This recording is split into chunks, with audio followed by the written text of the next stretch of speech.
কিশোর ওই প্লেতে আমি আশেপাশে ২-৩ টা প্লেয়ারকে দেখতে পাচ্ছিলাম। বাট রাত ওয়াইটি তারা কিন্তু এইবার হয়তো একটা এগ্রেসিভ গেম প্লে আমাদেরকে প্রোভাইড করবে এবং যার জন্য আমরা ওয়েট করে বসে আছি। এখানে যারারা একটা সিঙ্গেল টেন্ট সাইড ধরে মেবি ওয়েট করতেছে এবং আমি দেখতে পাচ্ছি ক্ল্যাশিং পাপা, গেমিং উইথ তাল এবং রাত একটা সাইডে, যারা গেমিং, কাব্য, দেন রাত দিবস গেমিং তারা কিন্তু একটা ছোট্ট একটা পজিশনের মধ্যে, যারা কিন্তু একটা টেন্টের মধ্যে মেবি টেন্ট বা ঘরের মধ্যে মেবি পিন আউট হয়ে গেছে এবং প্রান্ত তারা কিন্তু আরো একবার রাশ করে রাত বাইরে ৮টা এলিভেশন পয়েন্ট নিয়ে গেছে। তারা কিন্তু চার্জিং করতেছে, জোনের বাইরে চলে এসে তারা কিলগুলো সিকিউর করতেছে। ম্যাচ জাস্ট স্টার্ট হইছে এবং এর সাথে ৮টা কিল পয়েন্ট রিকু ভাই। ইয়েস, এটা খুবই ভালো একটা পজিশন রাদের জন্য। বাট এইদিকে রক্সমান এবং কাব্য মরিয়া হয়ে গেছে পয়েন্ট টেবিলে নিজেদের নাম লেখানোর জন্য। বিশেষ করে কাব্য তো চাচ্ছে কামব্যাক করার জন্য, ওদের কামব্যাক করা উচিত। এদিকে রক্সমান গেমিং এর যে পজিশন, এই পজিশন থেকে হচ্ছে যে কোনো টিম যদি এই ফার্মোটফিয়াতে আসতে চায় ড্যামেজ দিয়ে খুবই সহজ এদের জন্য। যেটা আই থিঙ্ক আশফির আইডিয়া, আশফির আইজিএল হচ্ছে গিয়ে আইডিয়াটা টাইপ এই টাইপেরই। আমি ওর সাথে খেলেছি, আমি জানি। যাই হোক, ওইদিকে ফিয়ারলেস স্টিল অ্যালাইভ তালহার পক্ষ থেকে। সো তালহা এখনো গেমে আছে। ক্লেশিং পাপা আর রাতের মধ্যে একটা ফাইট হতে পারে। স্টিল ক্লেশিং পাপা খুবই ট্রাই করতেছে ভাই গেমে ঢোকার জন্য। আজকের দিনে ক্লেশিং পাপা না বেশি আনফরচুনেট বলবো আমি। ওরা হচ্ছে গিয়ে খুব ফাইটগুলোতে হচ্ছে গিয়ে এমন ফাইট ওরা এঙ্গেজ হচ্ছে যেখানে আমি বুঝতেছি না ওরা হচ্ছে গিয়ে ফাইটটা নিজেদের দিকে নিতে পারতেছে না।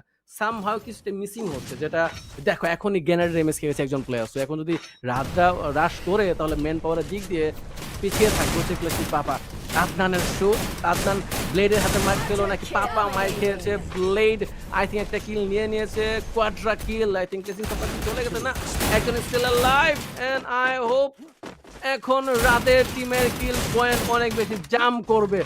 ব্লেডের একাই হচ্ছে গিয়ে ৫ পয়েন্ট, ১১ পয়েন্ট নিয়ে আছে হচ্ছে গিয়ে রাত। ৯টা টিম অ্যালাইভ, ৩১ জন বেঁচে আছে। ক্রুল রাতরা ভালো পারফরমেন্স করতেছে এই ম্যাচে। ১১টা কিল করে ফেলছে বিডি টপার। এই ম্যাচটা হইতে পারে তাদের জন্য একটা গেম চেঞ্জিং ম্যাচ। দেখা যাক তারা শেষ পর্যন্ত পুল আপ করতে পারে নাকি এই ম্যাচে। কাপ করার চেষ্টা করতেছে রাতদেরকে একটা পজিশনে ফেলানোর মধ্যে, যেখানের মাধ্যমে তারা এলিমিনেট করে দিতে পারে। রাতরা আর্সেনালের কভার লোড করতেছে, ফ্লিকার স্নাইপার দিয়ে মেবি স্কোপিং করে চেষ্টা করতেছে কাউরে নক করে দেয়া। নক যদি কেউ খেয়ে যায় ডাইরেক্ট কিন্তু রাতরা চার্জিং করে দিবে। আর পিছনে কিন্তু দিবস গেমিংটা ওয়েট করতেছে। ইয়েস, নক করে দিচ্ছে। এইবার দেখা যাচ্ছে রাতরা চার্জিং করে দিবে নাকি। বলতে না বলতে Bangladesh top one already charging করে দিচ্ছে এবং চিতা এবং ফ্রিক অনলি বেড়েছে আছে। একজন নক খাইছে, চিতা নক খাইছে, freak last man standing. But freak যেখানে যাইতেছে I think so এখান থেকে ফ্রিকের সার্ভাইভ করা is kinda impossible for them. But freak কারণ ট্রিপলার এখানে বের করে বসে আছে। হ্যাঁ, আরআরআর এবং জারা এবং চব্বিশ সাকিবের মাঝখানে শফিক। হ্যাঁ, একটা ফাইট হবে যেটা দিবস গেমিং হয়তো এন্ট্রি নিতে পারে এই জায়গাতে। But as a position Tripler সুন্দর একটা পজিশন ধরেছে। তো এরা যদি এখানে কাভার করে বসে থাকে কিলগুলো অটোমেটিক ওদের কাছে হাতে আসবে। ওদের প্রয়োজন নেই এত বেশি রাশ করে খেলার। কিল পয়েন্টে টপে ওরা আছে, জারা প্লাস ট্রিপলার। সো ওরা শুধুমাত্র চাইবে হচ্ছে কি কিলগুলো অটোমেটিক আসুক, বেশি প্রেশার না নিতে। শুধু পজিশন ধরলে প্লাস কয়েকটা কিল পয়েন্ট যদি ওদের হাতে থাকে মিস্টার ট্রিপলার জন্য এনাফ, মোর দেন এনাফ। বাকি টিমগুলো ট্রাই করতেছে। এন্ড একটা সুখবর মিস্টার ট্রিপলারের জন্য, যারা গেমিং এলিমিনেটেড, তার মানে এই ম্যাচে যদি মিস্টার ট্রিপলার আরো কয়েকটা পয়েন্ট কুড়িয়ে নিতে পারে, লাস্ট স্ট্যান্ডিং পয়েন্টে যদি আর একটু বেশি জাম্প করতে পারে, তাহলে মিস্টার ট্রিপলার জন্য খুবই সহজ হয়ে যাবে হচ্ছে গিয়ে ১ নাম্বার টিম হিসেবে স্টে করার। এদিকে ফাইট হচ্ছে ডিভোর্স গেমিং ভার্সেস রাত। ডিভোর্স গেমিং এর টিম কিন্তু খুবই মজবুত, ওরা একদম পজিশন ধরে বসে আছে। যদি এখন এই টিমটা ডিভোর্স গেমিং কে রাশ করে তবে সেটা আই থিঙ্ক ডিভোর্স গেমিং এর পক্ষেই কাজ করবে। এই সিচুয়েশনে ঠিক হবে না ডিভোর্স গেমিং কে পুরো রাশ করা। যে স্ট্যান্ডিং, যে পজিশন, যেই মাথা তুলবে সেই মারা খাবে। আমি বলতে না বলতে যাচ্ছিলাম, ব্লেড ডাউন হয়ে যাচ্ছিল অটোমেটিক, বাট রাত ডাউন, ফ্লিকার ব্লেড ডাউন। আমি জাস্ট বলতে চাচ্ছিলাম এইরকম পুশ করার কোনো প্রয়োজন ছিল না। আই থিঙ্ক এটা খারাপ একটা সিচুয়েশন। ফ্লিকার এবং Pranto alive. What are they doing? I have no idea. ওদের দরকার ছিল না এই রাস্তা করার। ওয়াই? আমার মনে হয় কি একজনকে নক করে রাস্তা করা দরকার ছিল। কেউ নক খাই নাই, ফুল স্কোয়াড লাইন আপ উপরে স্টে করতেছে। কি দরকার ছিল রাস্তা করার? গ্রেনেড থ্রো করো, কিছু থ্রো করো, ইউটিলিটিস থ্রো করো, একজনকে নক করো প্রথমে, তারপরে রাশ দাও। 13টা এলিমিনেশন পয়েন্ট। এই ম্যাচটা যদি বুয়া পাইতো বাংলাদেশ কমন অনেক বেশি স্কোর থাকতো। বাট দুইজন এখন আছে, চান্স এখন আছে। লেফট বাংলাদেশ কমন তারা বুয়ে নিতে পারবে। এখানে রক্সম্যান গেমিং ফাইটে লেগে গেছে। ইএফবি সাকিবের সাথে ডাউন করার চেষ্টা, চারটা এলিমিনেশন লাইভ করবে। আজকি ডাউন, মিয়াদ এবং জিম বেঁচে আছে। মিয়াদের কাছে আমি দেখতে পাচ্ছি এডাব্লিউএম এবং দিবস গেমিং ফুল লাইন আপ নিয়ে এখনো একটা স্ট্রং পজিশন হোল্ড করতেছে। দিবস গেমিং এর কাছে চারটা এলিমিনেশন পয়েন্ট, তারা চাবে যে বাংলাদেশের ফুল লাইন আপটাকে এলিমিনেট করে দেয়। স্টিকার কিছু স্নাইপার শট লাগানোর চেষ্টা করতে পারে, প্রান্ত নক খেয়ে গেছে এবং এরই সাথে কি রাতরা ওয়াইপড আউট হয়ে গেল। Yes, Bangladesh top 1 has been wiped out by Dibos gaming. বাজে একটা গেম ছিল এখানে। রিঙ্কু ভাই বলতেছিল এরা কিন্তু খুবই স্ট্রং একটা টিম, এভাবে রাশ করাটা তাদেরকে জন্য উচিত হয় না এবং সেই রাশটা করতে তারা এটা আই থিংক এটা আন্ডারএস্টিমেট হয়ে গেল না, যে একটা টিমকে যে টিমটা উপরে ছিল তাদেরকে টোটাল আন্ডারএস্টিমেট করে দেওয়া হয়ে গেল আর কি। এত স্ট্রং একটা টিম নক ফুল করে ম্যাচে রাশ দেওয়া উচিত ছিল, একজনকে অন্তত নক করে রাশ দেওয়া উচিত ছিল। সেটাই জানালা ছিল, তোমরা সাইড থেকে হচ্ছে জানালা গ্রেনেড শো করতে, একটা বাজে সিচুয়েশন উপরে ক্রিয়েট করা, পুরো যদি ওরা পুশটা করতো খুবই অ্যাডভান্টেজ থাকতো রাদের, কারণ ওদের মেন পাওয়ারটা খুবই স্ট্রং কিন্তু। সো আই থিঙ্ক একটা মিসকমিউনিকেশন প্লেয়ারদের পক্ষ থেকে হয়তো হয়ে যেতে পারে, যেটা আমরা এখান থেকে ফিল করতে পারতেছি না। হয়তো একজন পুশ করে ফেলেছে, পরে বাকিরা পুশ করেছে, হয়তো মিসকমিউনিকেশন ছিল এজ এ টিম। আমার মনে হয় না এরা নিত, বাট নিয়ে ফেলেছে, সেটার ফল ওদেরকে ভোগা লাগবে এখনই। যাই হোক, এখন যে টিমগুলো আছে চারটা টিম, ত্রিপোলারে ফুল লাইন আপ বেঁচে আছে, এই নিয়ে কিছু বলেন। ত্রিপোলারে ফুল লাইন আপ আমি বেঁচে সেটাই আছে, তারা এলিমিনেট আমি হয়ে সেটাই বলতে যাচ্ছিলাম। Yes, consistent performance, skill point এখন থাকা কথা ট্রিপলারের হাতে। চারটা টিম লাইভ আছে, বাকি যে টিমগুলো আছে ওদের মেন পাওয়ার খুবই কম। অনলি শফিক এবং রক্সমান গেমের কাছে তিনটা প্লেয়ার আছে, আর শফিকের একটা প্লেয়ার চলে গিয়েছে। শফিক দুইটা প্লেয়ার নেই, স্টিল লাইভ। রুল গেম কিন্তু ট্রিপলার দিকে চলে যাচ্ছে আবারও। মিস্টার ত্রিপোলার এই ম্যাচে যদি বুয়া ম্যাচ 10 থেকে 15 থেকে 17 পয়েন্টের একটা লিডে চলে যাবে। তারা অনেক আগে এলিমিনেট হয়ে গেছে। মিস্টার ত্রিপোলার কাছে full line up live. Roxman gaming এর সাইডে তাদের এই পাশে আছে দিবস গেমিং এবং হেই শ্রমিক ওয়াইটি। মিস্টার ত্রিপোলাররা মেবি তাদের ফাইট করতে হবে, চারটা কিল পয়েন্ট চলে আসছে তাদের কাছে। দ্যাট মিন্স যদি বুয়াও পায় 16 পয়েন্টস তারা টোটাল পাবেন। জাস্ট ওয়েট করো, ফাইট করতে দাও। বুয়াটা নিলেও এবার হয়ে যাবে কিসের জন্য, যারা অনেক আগে এলিমিনেট হয়ে গেছে। রক্সম্যান গেমিংরা কিন্তু মিস্টার ত্রিপোলারদের প্রবলেম ক্রিয়েট করে দিতে পারে। রক্সম্যান গেমিংরা ফুল লাইন আপ লাইভ। এখানে আমার যতদূর লাগে ইউএফবি সাকিব এবং দিবস গেমিং নিজেদের মধ্যে ফাইট করে ওরা এলিমিনেট হয়ে যাবে।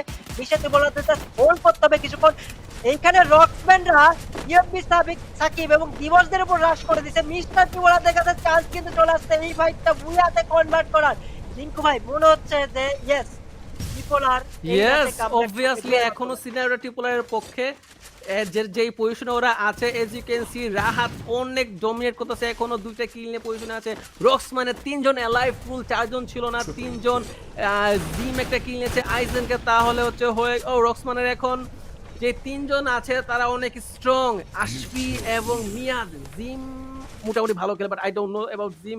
বাট বাকি যে টিমগুলো আছে ভাই সব এখন হচ্ছে 3v1v4, ট্রিপলারের 4 জন, রক্সম্যানের 3 জন, প্লাস আরেকজনকে ডিভোসের একজন। সো লেটস সি ডিভোসকে কি রক্সম্যান পুশ করবে। শেখের মতো জায়গা আছে না, ছোট্ট একটা জায়গা, ওইখানে লুকায় আছে শেখের মতো, ওই যে পিছনে ওইখানে আছে। আচ্ছা, এখন ইন্টারেস্টিং হবে কি জানো কুল, রক্সম্যান যদি কিকে হচ্ছে গিয়ে পুশ করে, হ্যাঁ, তারপর ট্রিপলার থার্ড পার্টি করবে, আর যদি ট্রিপলাররা হচ্ছে গিয়ে দিবসকে পুশ করে, রক্সম্যানরা থার্ড পার্টি করবে। সো ইন্টারেস্টিং একটা মোমেন্ট। কে ফাইটটা নিবে, স্টার্ট যে করবে কে, সেটা এখন দেখার বিষয়। যে স্টার্ট করবে সে বিপাকে থাকবে, আর যে লাস্ট এন্ট্রি নেবে সে বেনিফিটে থাকবে। এখানে রক্সম্যানরা 2v1 স্প্লিটে খেলতেছে, যেখানে হলো তাদের স্নাইপার মিয়াদ, সে কিন্তু লং রেঞ্জে। তাদের স্নাইপার লং রেঞ্জে, এটা কিন্তু খুব ভালো একটা ডিসিশন হইতে পারে যদি মিয়াদ প্রপার শটগুলো কানেক্ট করতে পারে। কজ এডব্লিউএম তার কাছে 160 ড্যামেজ প্রোভাইড করবে। চুপচাপ বসে আছে জিম। মিয়াদের তরফ থেকে যদি একটা নক ত্রিপোলারদের কাছে নিয়ে আসতে পারে, হয়তো ত্রিপোলাররা এখানে বিপদে পড়ে যেতে পারে। বাট ত্রিপোলাররা কোনো চান্সই দিতে চাইতেছে না, যে না আমরা কোনো পিক করব না, কোনো ভুলের মধ্যে আমরা নাই। ওয়েট করো। জোনটা এখনো কিন্তু ক্লোজিং হয়নি, এই জোনটা কিন্তু অনেকক্ষণ থাকবে, অনেকক্ষণ। এখনো এই জোনের অনেক টাইম আছে। ত্রিপোলাররাও চুপচাপ বসে আছে, তাদের কাছে হয়তো গ্রেনেড বোম এগুলো কোনো কিছুই নাই। ইউটিলিস থাকলে আমরা দেখতে পারতাম যে হ্যাঁ ইউটিলিস ইউজ করতেছে তারা, বাট মেবি নাই, এই জন্য চুপচাপ বসে আছে। বাট মিয়াদের পজিশনে মেবি তারা স্পট করে রাখছে, এই জন্য ওই দিক থেকে পিক করতেছে না, নইলে হয়তো ওইদিকে পিক করতে পারতো। বাট জানে না যে মিয়াদের কাছে অ্যাকচুয়ালি কয়জন আছে। জিম কিন্তু গাছের পিছনে বা পাথরের পিছনে, মেবি জিমকে হয়তো স্পট আউট করতে পারছে। আশফিকে নক দেওয়ার চেষ্টা, ত্রিপোলাররা ফুল লাইন আপ। মিয়াদ কিন্তু পজিশন চেঞ্জ করতে একটু রাইট সাইডে চলে আসছে, হয়তো মিয়াদ এখানে হয়তো গেম চেঞ্জিং একটা মুভমেন্ট ক্রিয়েট করে দিতে পারে রিঙ্কু ভাই। আই থিঙ্ক মেয়াদ স্পট হয়ে গেছে, যেটা মেয়াদ চাইনি স্পট হতে। সো এখন মেয়াদকে হচ্ছে ভিতরে পুশ করা লাগবে, and ওর সামনে কোনো কাভারই নেই। সো ফুল টিম যাচ্ছে মেয়াদকে ব্যাকআপ দিতে। সিনারিওটা এখনো হচ্ছে কি স্থির না, ঠিক না যে কে এখন সেফে আছে কে সেফে নেই। ওভারঅল যদি দেখি আমি ম্যাপটা, তাহলে ট্রিপল আর এখনো স্টিল কাভারে, রক্সমানের টিম এখন কাভারে না, যে রেশিও ছিল উইন পার্সেন্টেজ সেটা কম হয়ে যাওয়ার কথা। ক্র্যাকেন এখন এখানে অ্যাডভান্টেজ নিয়ে পিছন থেকে ট্রিপল আরকে ড্যামেজ দিবে। সো এজ এ টিম রক্সমানের চান্স আবার বেড়ে গেল, ট্রিপল আর চান্স একটু কমে যাচ্ছে।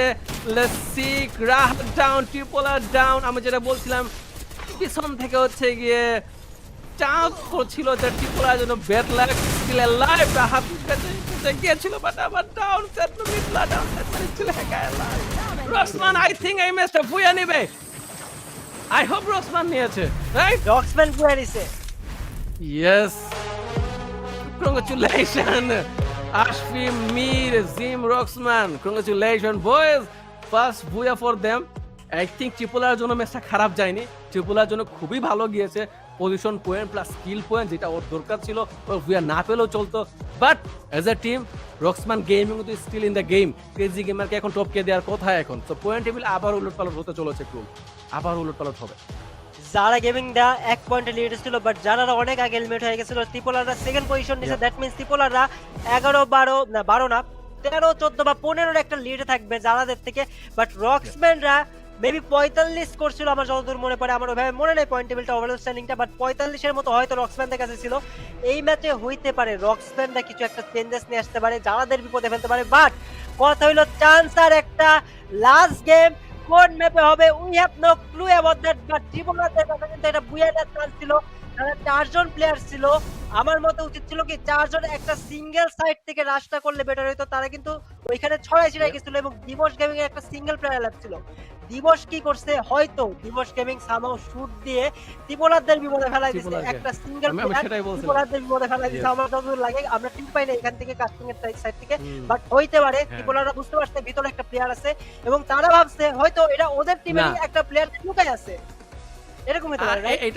এটা বলেছে ট্রিপল আর, যেহেতু বাকি দুজন প্লেয়ার মুভ করে ফেলেছে মেয়াদের দিকে, জিমান হচ্ছে গিয়ে আসবি, তো ট্রিপল আর ভাবছে এই টিমটা তো চলে গেছে ওই পাশে, এখানে আর কেউ থাকার কথা না। সো ট্রিপল আর যখন গ্লোয়াল দিয়ে হচ্ছে গিয়ে পজিশনে ট্রাই করছে, তখন ক্র্যাকেন পিছন থেকে দিবস গেমিং এর প্লেয়ারটা বের হয়ে ওদের যে ড্যামেজটা দেওয়ার কথা ওটা দিয়ে দিয়েছে। ব্যাড লাক ফর ট্রিপল আর, অল্পের জন্য ওইটা মিস হয়েছে, কারণ ওরা অ্যাওয়্যার ছিল না যে ওদের পিছনে একজন অপোনেন্ট আছে, যেটা ওদের জন্যই কাল হলো।